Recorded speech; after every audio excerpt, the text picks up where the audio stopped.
Jadi tadi menyolatkan yang pertama adalah jenazahnya ada hadir. Yang kedua, menyolatkan tetapi pada saat menyolatkan tersebut kita juga bisa menyolatkan di kuburan. Kemarin sudah kita sampaikan, ketika ada seorang yang biasa bersih-bersih di masjid, di seputaran masjid, tiba-tiba di pagi hari Rasulullah SAW tidak menjumpai lagi orang yang biasa bersih-bersih di masjid atau di seputaran masjid itu. Maka Rasul pun bertanya, kemana orang yang biasa bersih-bersih itu? Maka para sahabat menjawab, sudah meninggal dunia. Kalau orang itu sudah meninggal dunia, maka Rasul berkata, tunjukkan kepadaku di mana kuburnya. Maka kemudian Rasulullah SAW pun ke kuburnya, kemudian menyolatkan jenazah.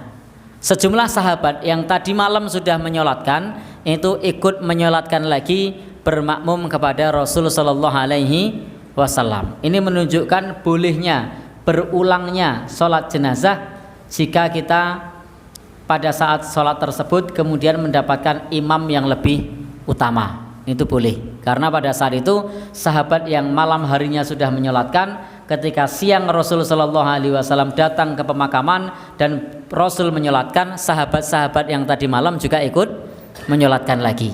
Maka menunjukkan bolehnya berulang. Dan ini juga menunjukkan disyariatkannya menyolatkan orang yang sudah meninggal dan sudah dikubur. Bahkan dalam riwayat lain, ini juga disebutkan oleh Kiai Haji Sulaiman Rasyid dalam fikih Islamnya, ada orang yang meninggal dunia ba'da syahrin. Orang meninggal dunia sudah selama 1 bulan. Itu ternyata juga masih bisa disolatkan. Di mana? Di kuburnya. Malah di Syarah Riyadhus Shalihin itu disebutkan ada salah satu hadis yang menjelaskan mengenai bab sholat di kuburan ini. Ada salah satu hadis yang membahas tentang sholat di kuburan, sholat jenazah yang dimaksud. Di situ dijelaskan oleh Syekh Utsaimin bahwasanya kita masih bisa menyolatkan orang yang meninggal dunia yang pada saat orang itu meninggal di zaman kita. Itu masih bisa. Misalnya kita berumur 30 tahun, lalu ada orang yang meninggal pada saat itu sudah 15 tahun yang lalu. Berarti 15 tahun yang lalu kita sudah balik, 15 tahun yang lalu kita sudah ada. Maka kita masih boleh untuk menyolatkannya kalau kita baru tahu bahwasanya orang itu meninggal dunia. Suatu saat kita berkunjung ke tempat saudara atau ke tempat kawan, kemudian bercerita, di mana bapaknya? Oh, bapak saya sudah meninggal. Kapan? 7 tahun yang lalu. Di mana kuburnya? Itu di sebelah rumah. Karena kalau di Bantul biasanya banyak rumah yang dekat dengan kuburan. Contohnya tempat saya. Kalau dari atas mau ke bawah, atas kuburan. Kalau dari bawah mau ke tempat saya, itu juga kuburan. Jadi kuburannya dekat.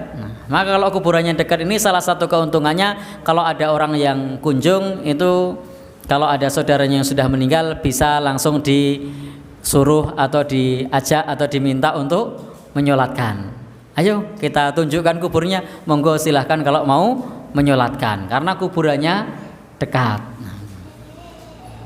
Baik Bapak Ibu dan Saudara, tetapi kita tidak boleh menyolatkan orang yang meninggal sebelum zaman kita.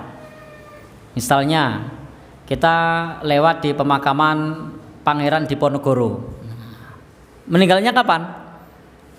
Pada saat meninggal kita belum lahir, maka kita tidak boleh menyolatkan orang yang meninggal pada saat meninggal tersebut bukan di zaman kita, karena tidak ditemukannya dalil mengenai hal ini.